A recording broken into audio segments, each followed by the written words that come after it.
more successful. Nearly 1,000 miles from the European front, in the deserts of North Africa, the Jeep was modified to play one of its most crucial roles. By the spring of 1942, Germany's infamous General Erwin Rommel had invaded Egypt and was rapidly sweeping eastward across North Africa. In response, the Allied Air Force relentlessly bombed German targets. But an air campaign alone was not enough to stop Germany's powerful army. Their solution would become the stuff of legend, the SAS. Glamorized by the 1960s television series Rat Patrol, the SAS, or Special Air Services, was an elite division of the British Army that mounted swift, clandestine assaults on German targets in Africa. Their weapon of choice was the most reliable vehicle in their arsenal, the U.S. Army Jeep. It was camouflaged the color of sand and rigged with extra gas and water cans, which allowed the SAS to operate behind enemy lines for unprecedented periods of time. But the most significant SAS innovation involved weaponry. For the first time, the Jeep was used as an attack vehicle. Equipped with .50 caliber Brownings and twin Vickers machine guns, the SAS Jeeps had the deadly capability of firing thousands of rounds per minute. There's several stories of them coming into air bases and just running down the airfields and just blowing up every plane they could see in sight and run back out and come out with no casualties because they were so lightning quick and adept at desert warfare. The SAS's unrelenting raids eventually helped defeat the Germans on the African front.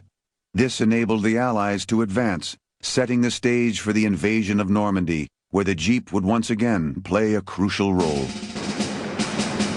This is the day for which free people long have waited. This is D-Day. June 6, 1944. The Allies invaded Normandy, France, in an all-out attempt to defeat Germany. After 2 months of brutal fighting, the Allies gained a stronghold on the French and Belgian coast.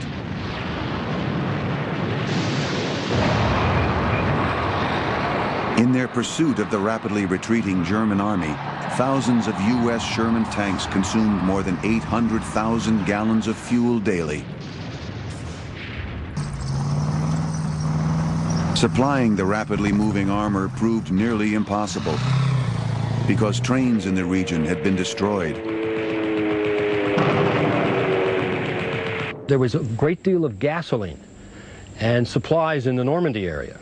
There was more than enough to supply all the armies. Normandy was just bristling with depots of all types, gasoline by the thousands of gallons, but they couldn't get it to the front fast enough. Enter the Jeep.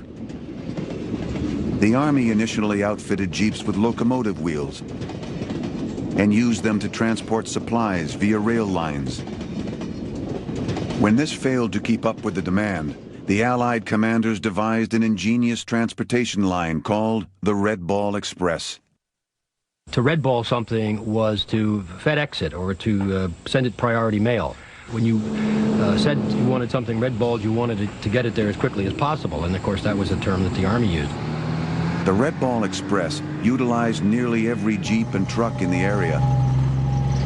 The Red Ball was established August 25th, 1944. It was seat of the pants, completely ad lib. They just started grabbing trucks, and within 36 hours the first trucks were on the road. By the fourth day, some 6,000 trucks and Jeeps began a one-way convoy, looping from the Cherbourg Peninsula to Paris and back. Manned mostly by African Americans, the Red Ball became an unstoppable force. The Jeep was crucial to the Red Ball's success. The Jeeps would ride herd and make sure that no one straggled. You'd have lead Jeeps and rear Jeeps, NCOs in the Jeeps or officers, and they were kind of like the sheepdogs. If you hadn't had the Red Ball, I think it's safe to say that the war in Europe would have taken longer to win. You wouldn't have supplied these troops, and the armies would have come to a halt.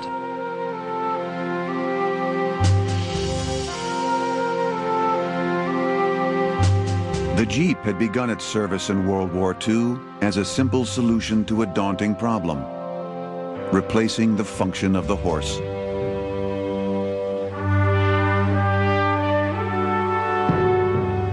But by the war's end, due to its unfailing service, the Jeep had become the embodiment of the war effort.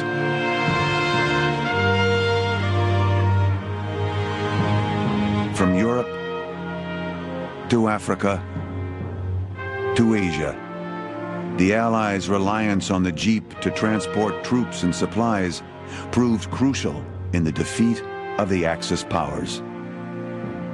It was the American ability to harness its industrial power and put it into machines, whether it be a Jeep or a truck, was what won the war for the Americans, for the Allies. There's no doubt that the Jeep definitely had a major effect on the war. I think Eisenhower had at one time quoted that there were 3 major things that had really saved us in the war and allowed us to do what we did, and one of the 3 was the Jeep.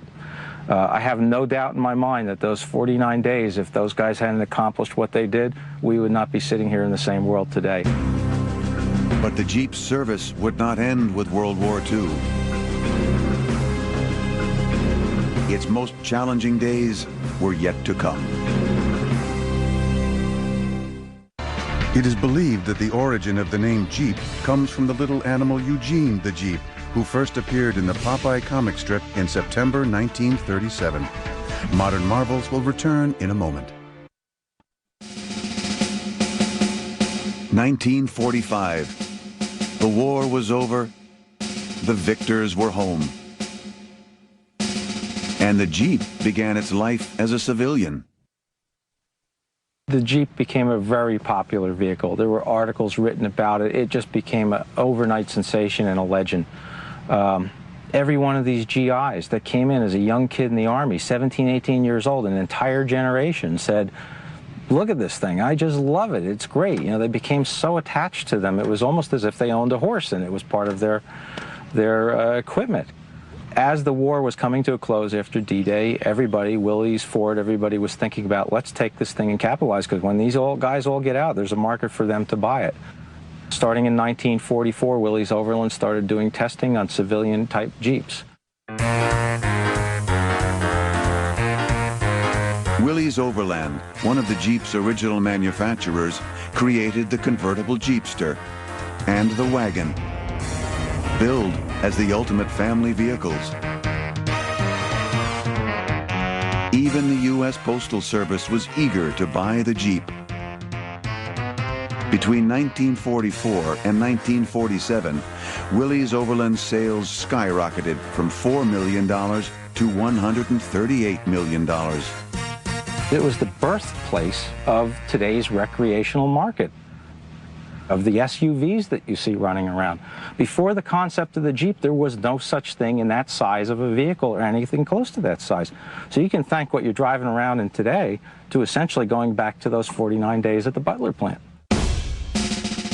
The Jeep's astronomical success in the civilian market, however, did not overshadow its crucial ongoing role in the military.